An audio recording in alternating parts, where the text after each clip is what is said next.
Hello दोस्तों, स्वागत है आप सभी का रैकपीडिया के एक नए वीडियो में। तारीख है आज 26 जुलाई 2023। चलिए आज के टॉप 10 क्वेश्चन पे पहले एक नज़र दौड़ा लेते हैं। देखिए आज का पहला क्वेश्चन है, आंध्र प्रदेश में भगवान श्री राम की सबसे ऊंची प्रतिमा का शिलान्यास किसने किया है।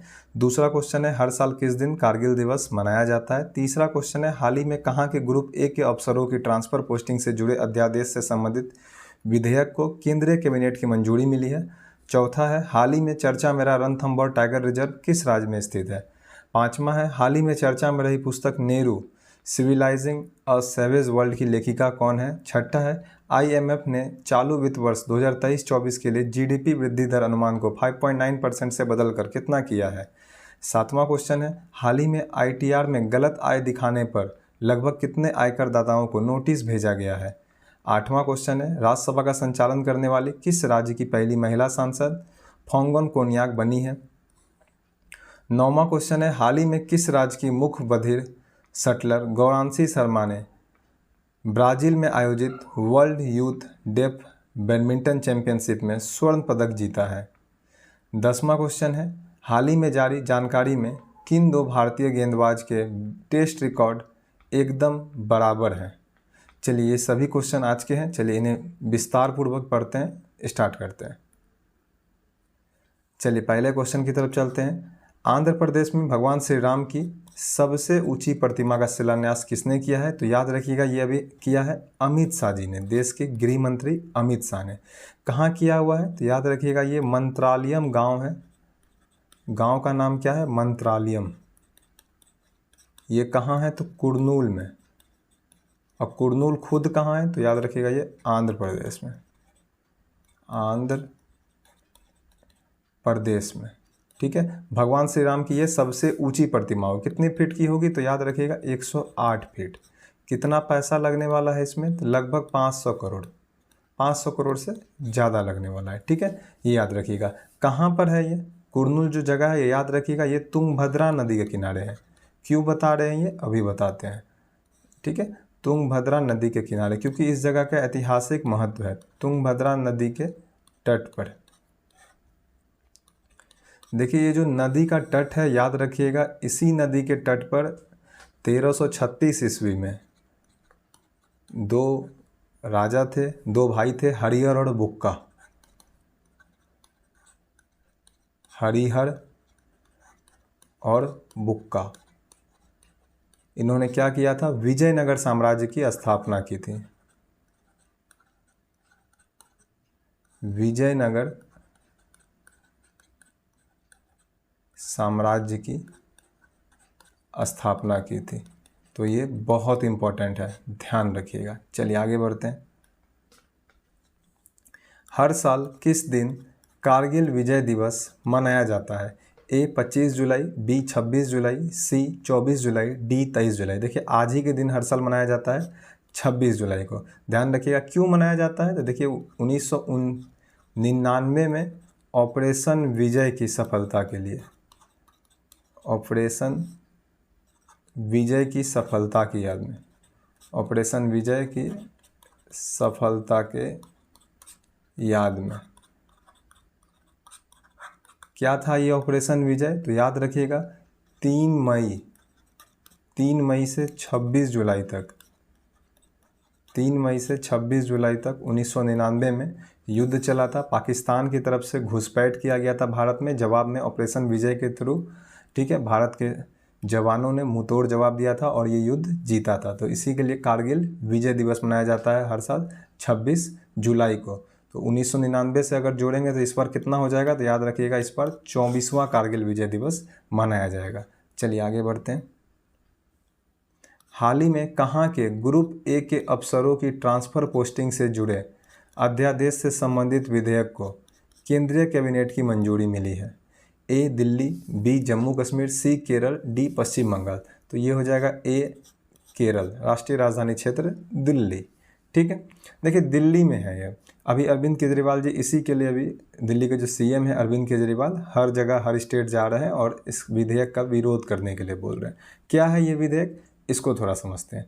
देखिए सबसे पहले दिल्ली सरकार क्या हुआ, सुप्रीम कोर्ट गई। तो 11 मई को सुप्रीम कोर्ट के द्वारा फैसला दिया गया।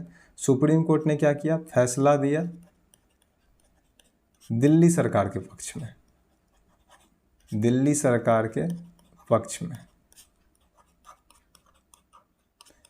कि जो पोस्टिंग की जाएगी, ए ग्रेड के अफसरों की जो पोस्टिंग की जाएगी ये दिल्ली सरकार करेगी। पहले केंद्र सरकार करती थी, अभी भी केंद्र सरकार ही कर रही है। तो 11 मई को पहले सुप्रीम कोर्ट ने इस फैसले को पलटकर दिल्ली सरकार के पक्ष में फैसला दे दिया, ये हो गया। उसके बाद बात आता है फिर 19 मई, क्योंकि संसद उस समय सत्र में नहीं था, तो केंद्र सरकार ने क्या किया, अध्यादेश लेते आया।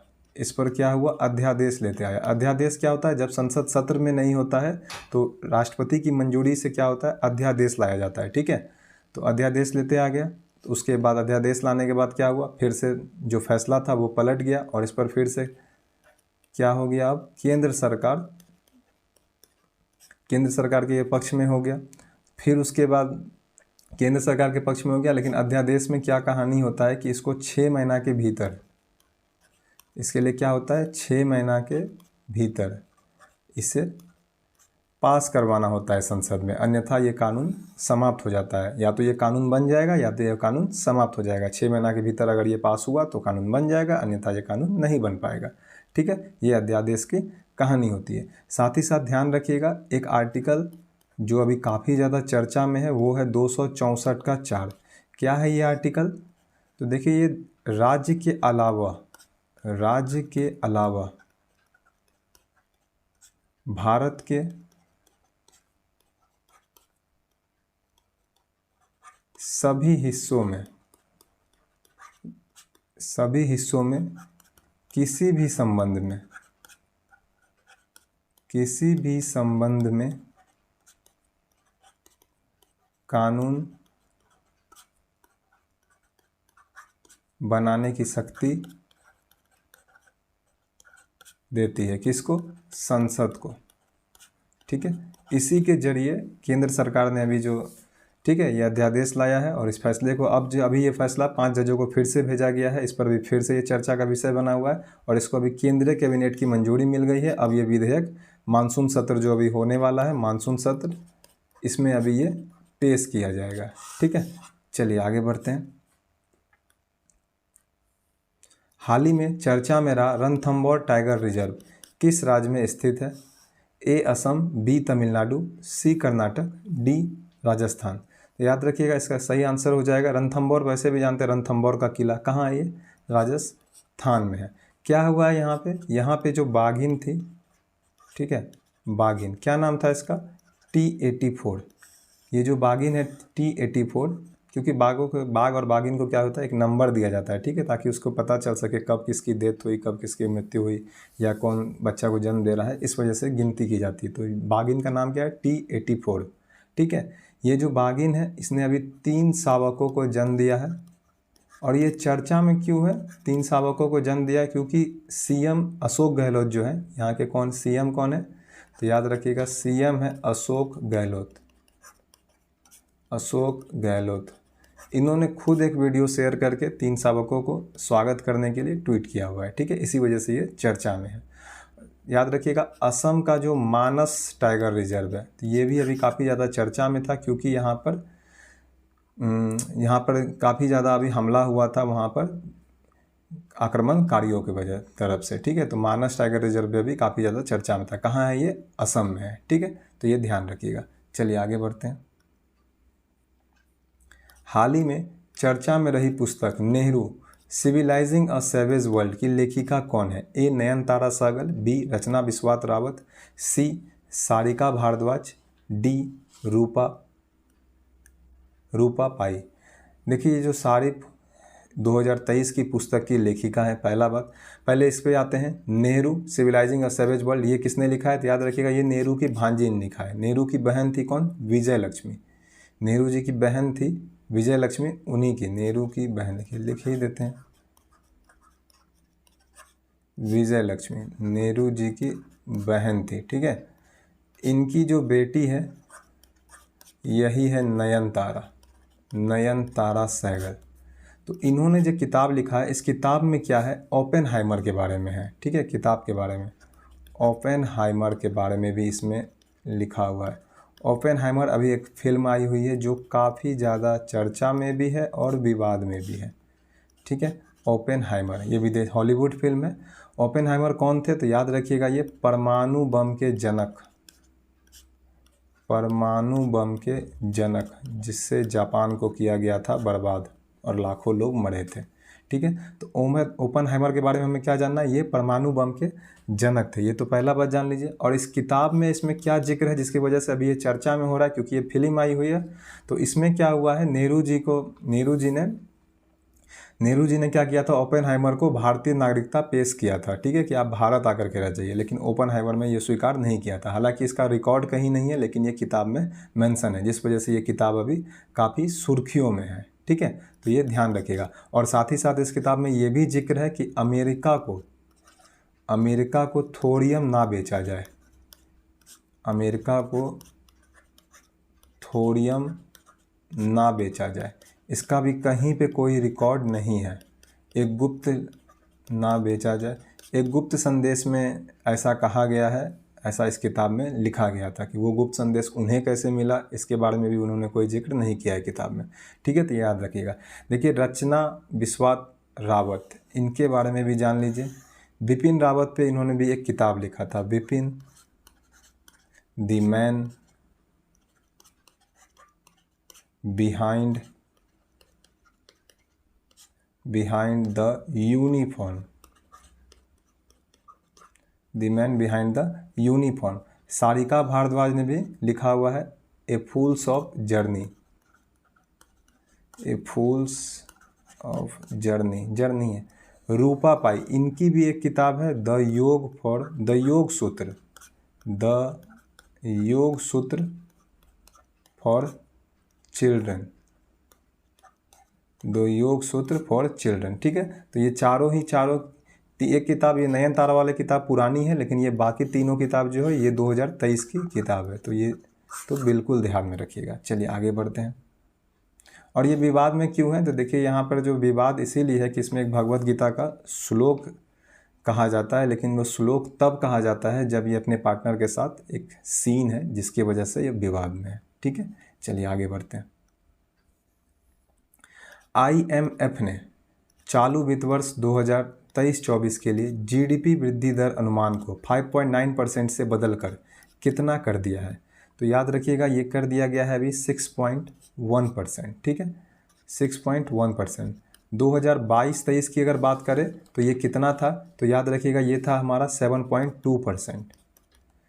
2023-24 में पहले जो था 5.9 दिया गया था, 5.9% से बढ़ा करके अब कर दिया गया है 6.1%। अगर अगले वित्त वर्ष की बात करें तो अगले वित्त वर्ष का अनुमान जो है वो है अभी 6.3%। IMF की बात करें तो याद रखिएगा फुल फॉर्म क्या होता है? अंतर्राष्ट्रीय मुद्रा कोष। चलिए आगे बढ़ते हैं। हाल ही में ITR में गलत आय दिखाने पर लगभग कितने आयकर दाताओं को नोटिस भेजा गया है? A 80,000, B 1 lakh, C 1.5 lakh, D 2 lakh. तो याद रखिएगा इसका सही आंसर हो जाएगा 1 लाख। ठीक है, वित्त मंत्री कौन है? निर्मला सीतारमन द्वारा ये जानकारी दी गई है। ठीक है, और इन मामलों को सुलझा दिया जाएगा। ठीक है, केंद्रीय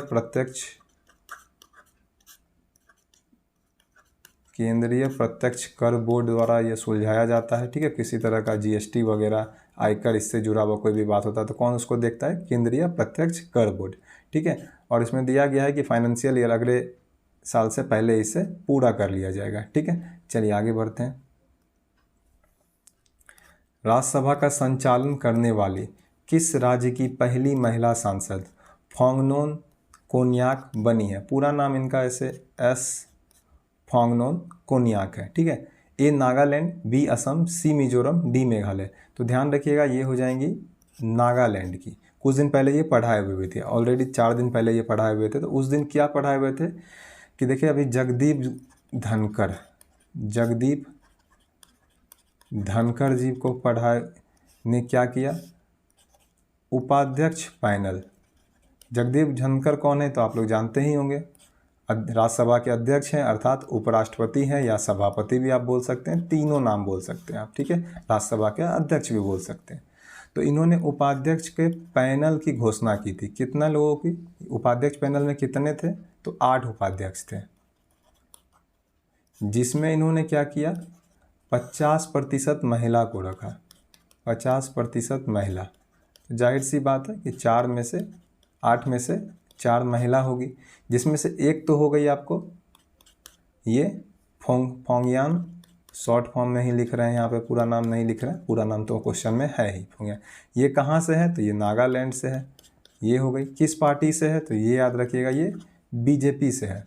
दूसरा है, याद रखिएगा, बीजू जनता दल की। ठीक है, कौन है? बीजू जनता दल की। याद रखिएगा इनका नाम है सुलता देव। इनका नाम क्या है? सुलता देव। ये है बीजेडी की। तीसरी है फौजिया खान। तीसरी कौन है? तो याद रखिएगा ये है फौजिया खान। किस पार्टी से है? तो कांग्रेस से। महिला वाला इंपॉर्टेंट है, इसलिए सिर्फ महिला वाला ही लिखा रहे हैं। चौथा वाला भी बहुत इंपॉर्टेंट है। ठीक है, पीटी उषा। क्यों इंपॉर्टेंट है ये? क्योंकि ये मनोनीत हुई है, ये मनोनीत हुई है। ठीक है, बाकी लोग को बनाया गया है, चुन के गई है, ठीक है, राज्यसभा में, लेकिन इन्हें राष्ट्रपति द्वारा मनोनीत किया गया है। और ये मनोनीत वाली पहली सदस्य है जिन्हें उपाध्यक्ष बनाया गया है। मनोनीत में पहली उपाध्यक्ष पैनल में शामिल हुई है। ठीक है, ये भी ध्यान रखिएगा। चलिए आगे बढ़ते हैं। देखिए, हाल ही में किस राज्य की मुख्य बधिर शटलर गौरांशी शर्मा ने ब्राज़ील में आयोजित world youth deaf badminton championship में स्वर्ण पदक जीता है? डेफ मतलब समझते हैं ना, जो लोग बोल सुन नहीं सकते हैं। ठीक है, वही होता है। तो ए राजस्थान, बी पंजाब, सी हरियाणा, डी कर्नाटक। तो याद रखिएगा ये राजस्थान की है। ठीक है, ये कहाँ की है? राजस्थान की है। साथ ही साथ ये भी याद रखिएगा कि 2023 वाला तो ये जीती है स्वर्ण पदक। 2022 में भी यही जीती हुई थी, 2022 में भी यही जीती हुई थी। ये इम्पॉर्टेंट है। देखिए, यहाँ से राजस्थान से एक और चीज़ ध्यान आया। ठीक है, देखिए मिजोरम के जो सीएम है ना, मिजोरम के सीएम कौन है? जोरमथांगा, जोरमथांगा। ठीक है, इनसे जुड़ा एक बात याद रखिएगा। चलिए नेक्स्ट पेज में बता देते हैं, यहाँ तो गिजिर मिजिर हो जाएगा। सीएम कौन है? जोरमथांगा, जोरमथांगा। कहाँ के? मिजोरम के। मिजोरम का बॉर्डर किससे सटता है? तो याद रखिएगा म्यांमार से। म्यांमार में क्या हुआ था 2021 में? आज का वीडियो थोड़ा लंबा हो जाएगा, चलिए कोई बात नहीं है, कभी कभार डीप थोड़ा पढ़ लेना चाहिए क्योंकि ये सब काफ़ी इंपॉर्टेंट है। देखिए, म्यांमार में क्या हुआ था 2021 में? सैन्य तख्तापलट हुआ था। सैन्य तख्तापलट हुआ था। ठीक है, जिसकी वजह से क्या हुआ? 35,000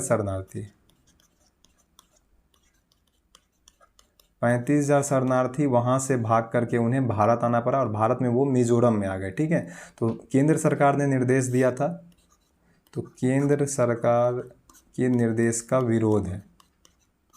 केंद्र सरकार के निर्देश के बावजूद, केंद्र सरकार के निर्देश के बावजूद सीएम ने क्या किया है? इन्हें बाहर नहीं भेजने का फैसला किया है। इन्हें बाहर नहीं भेजने का फैसला किया है। ठीक है, वो उन्हें शरणार्थी के रूप में रखना चाहते हैं और उन्हें खाना पीना, जो भी उनकी बेसिक नीड्स है वो उन्हें पूरी की जाएगी, ऐसा सीएम जोरमथांगा ने कहा है। ये याद रखिएगा, ये भाजपा में ही शामिल है, ये एनडीए में ही है, भाजपा समर्थित गठबंधन में ही है ये, ऐसा नहीं है कि ये दूसरी पार्टी में। ठीक है, ये एनडीए में ही है। चलिए आगे बढ़ते हैं। चलिए, ये तो बता दिए थे, आगे बढ़ते हैं। चलिए आज का लास्ट सवाल देखते हैं। हाल ही में जारी जानकारी में किन 2 भारतीय गेंदबाज के टेस्ट रिकॉर्ड एकदम बराबर हैं?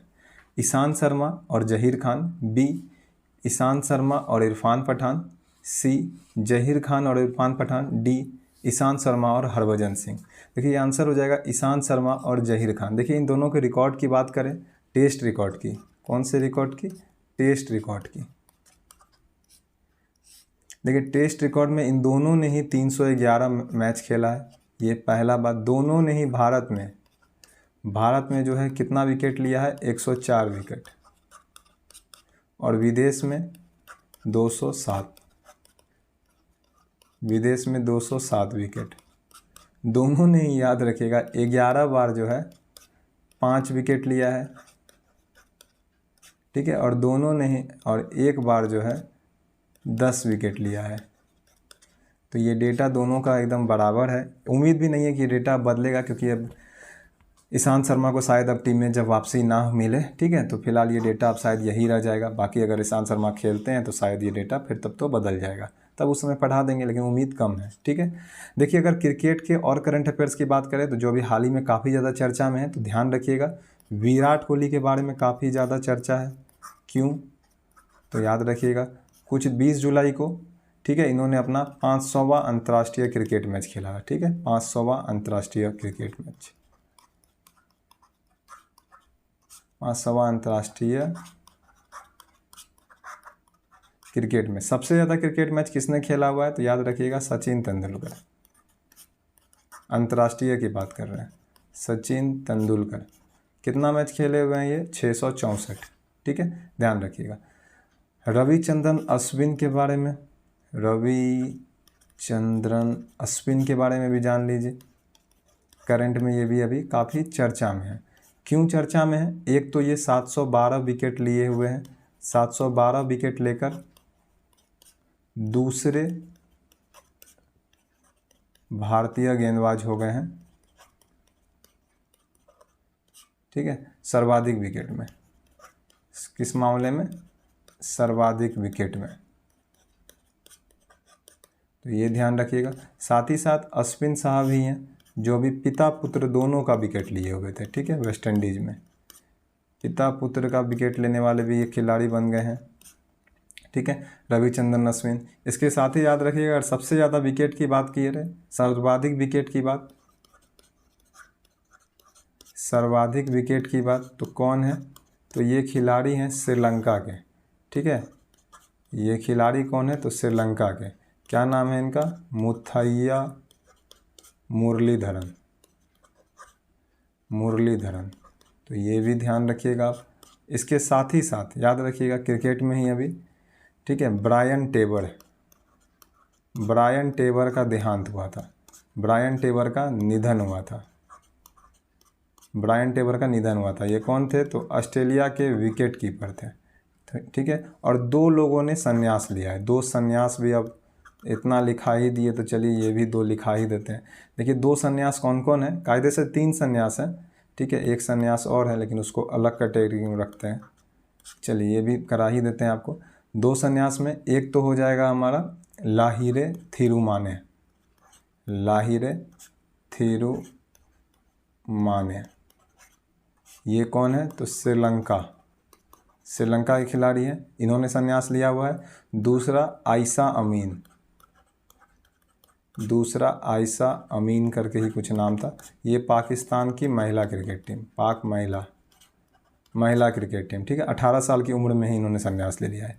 और ये जो एक संन्यास अलग किए हुए हैं, इसके बारे में इधर बता देते हैं, इधर जगह कम पड़ रहा है, ठीक है। तमीम